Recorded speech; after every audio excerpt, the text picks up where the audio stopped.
विधानसभेचं बिगुल वाजलंय. या विधानसभेच्या निवडणुकीत सर्वच राजकीय पक्ष प्रतिस्पर्धी उभे करण्यात गुंतलेले दिसत आहेत.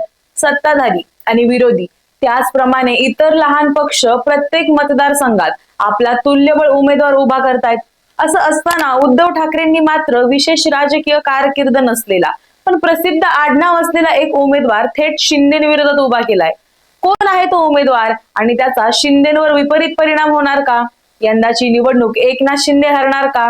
आणि जर ते हरले तर त्याचा त्यांच्यावर आणि महाराष्ट्राच्या राजकारणावर काय परिणाम होईल, जाणून घेणार आहोत प्राईम संवादच्या आजच्या भागात. नमस्कार, मी सारिका. प्राईम संवाद या युट्यूब चॅनलवरती आपणा सर्वांचं स्वागत करते. आनंद दिघे त्यांच्या हिंदुत्वासाठी आजही प्रसिद्ध आहेत. बाळासाहेब ठाकरे आणि आनंद दिघे यांना हिंदुत्ववादी शिवसेनेसाठी ओळखलं जातं. बाळासाहेब ठाकरे यांनी कधीही काँग्रेस बरोबर जाणार नाही अशी भूमिका ठेवली होती. पण उद्धव ठाकरे हे त्यांच्या हितासाठी म्हणा किंवा सत्तेसाठी काँग्रेस आणि राष्ट्रवादी सोबत गेले. काही दिवस शिंदेंनी ऍडजस्ट केलं, पण त्यानंतर मात्र शिंदेंना साक्षात्कार झाला आणि त्यांनी शिवसेना सोडली. 40 आमदारांसमवेत ते गुवाहाटीच्या झाडी आणि डोंगरात पोहोचले. त्या 40 आमदारांनी शिंदेंवर विश्वास दाखवला आणि नवीन शिवसेना तयार झाली. त्यांनी भाजप सोबत युती केली आणि सरकार स्थापन केलं. आता ही गोष्ट तर आपल्या सगळ्यांनाच माहितीये, पण ज्या दिघेंना शिंदेंनी गुरु मानलं, आता त्यांचेच पुतणे उद्धव ठाकरेंनी शिंदेच्या विरोधात विधानसभेच्या मैदानात उतरवलेत. पुढे जाण्या अगोदर जाणून घेऊया केदार दिघे नक्की कोण आहेत. केदार दिघे हे दिवंगत नेते आनंद दिघे यांचे पुतणे आहेत. आनंद दिघे यांना एकनाथ शिंदे यांचे राजकारणातील गुरु मानलं जातं. आता दिघेंचे पुतणे शिवसेनेकडून मैदानात उतरल्याने इथली चुरस अधिक रंगतदार झालीय. हा उद्धव ठाकरेंनी एकनाथ शिंदेवर टाकलेला बॉम्ब समजला जातोय. आनंद दिघे यांच्या मृत्यूनंतर म्हणजेच 2006 मध्ये केदार दिघे यांनी राजकारणात प्रवेश केला. हे युवा नेते म्हणून शिवसेनेत दाखल झाले. ठाणे आणि पालघर मध्ये युवा सेनेचं ते कार्य करत होते. 2013 मध्ये त्यांना युवा सेनेचं निरीक्षक पद देण्यात आलं. मुख्य प्रवाहात येण्यासाठी केदार दिघेंनी 2017 मध्ये युवा सेनेच्या सर्व पदांचा राजीनामा दिला.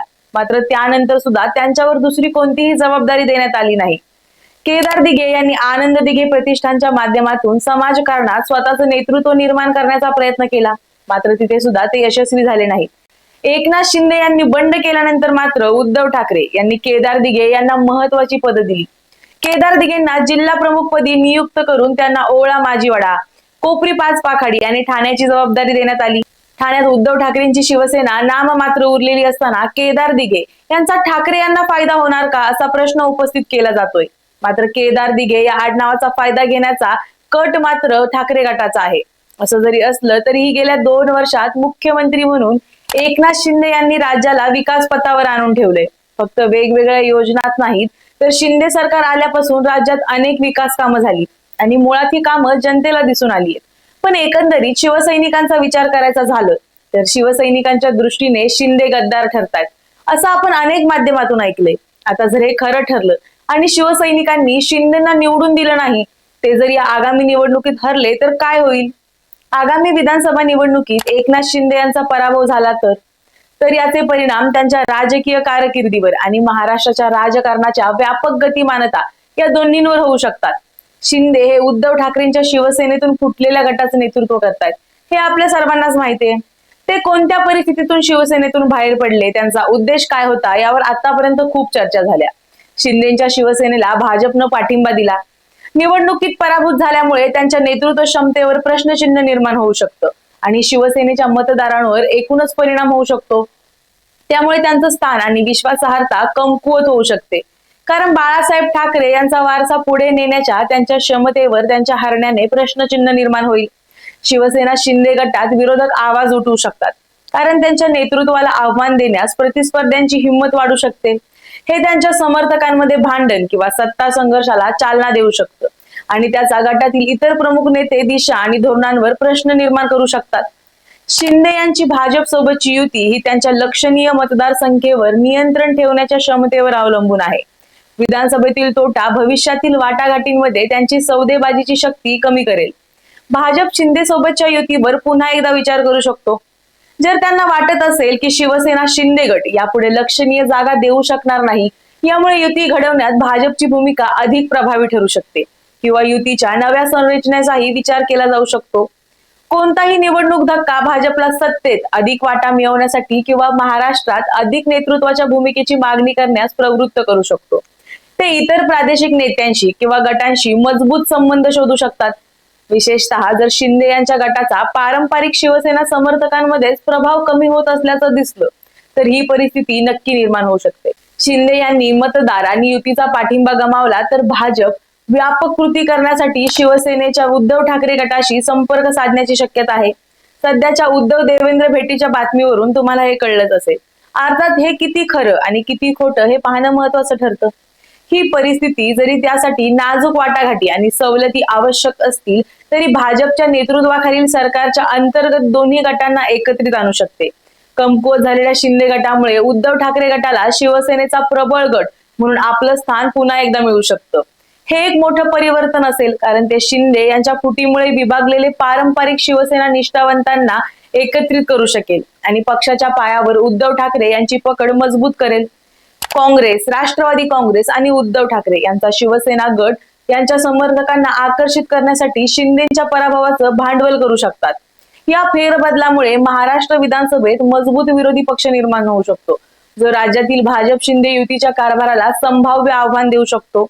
शिंदे यांची लोकप्रियता कमी झाल्यास त्यांच्या गटात तसंच इतर पक्षांमध्ये उदयोन्मुख नेत्यांसाठी जागा निर्माण होऊ शकते. महाराष्ट्रातील भाजपमध्ये अत्यंत प्रभावशाली असलेले देवेंद्र फडणवीस यांच्यासारख्या व्यक्ती राज्याच्या राजकीय पटलावर अधिक प्रमुख नेतृत्वाची भूमिका घेऊ शकतात. शिंदे यांच्या पराभवामुळे, त्यांच्या छावणीतील गटबाजीमुळे किंवा त्यांनी मोठ्या संख्येने आमदार गमावल्यास महाराष्ट्र सरकारचं स्थैर्य धोक्यात येऊ शकतं. संभाव्य नेतृत्वावर संकट उद्भवू शकतं ज्यामुळे राज्य प्रशासनाच्या दैनंदिन कामकाजावर परिणाम होऊ शकतो. शिंदे यांचा प्रभाव कमी झाल्याने प्रशासनाचे प्राधान्यक्रम भाजपच्या नेतृत्वाखालील उपक्रम आणि धोरणांना अधिक मोठ्या प्रमाणात अनुकूल बनवू शकतात. तर शिवसेनेच्या पारंपरिक पायाच्या केंद्रस्थानी असलेल्या मुद्द्यांवर कमी जोर दिला जाऊ शकतो.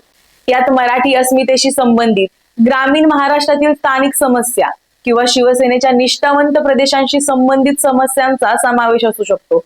जर विरोधी पक्षाला गती मिळाली तर ते सरकारच्या धोरणांना अधिक आक्रमकपणे आव्हान देऊ शकतात. तोटा झाल्यास राष्ट्रवादी आणि काँग्रेसचे नेते विरोधी पक्षांना एकत्र करण्यासाठी भाजप शिंदे युतीच्या विरोधात एकसंध आघाडीची पोकळी भरून काढू शकतात आणि सरकारच्या स्थिरतेवर लक्षणीय परिणाम झाल्यास अविश्वास प्रस्ताव आणण्याची शक्यता निर्माण होऊ शकते. निवडणुकीतील पराभवाचा शिंदे यांच्या राजकीय कारकिर्दीवर दीर्घकाळ परिणाम होऊ शकतो कारण त्यामुळे त्यांची केवळ शिवसेनेतच नव्हे तर महाराष्ट्राच्या राजकीय क्षेत्रातील भूमिका खिळखिळी होऊ शकते. जर त्यांच्या नेतृत्वावर तीव्र टीका झाली तर त्यांना पूर्वीचा प्रभाव परत मिळवणं कठीण जाऊ शकतं.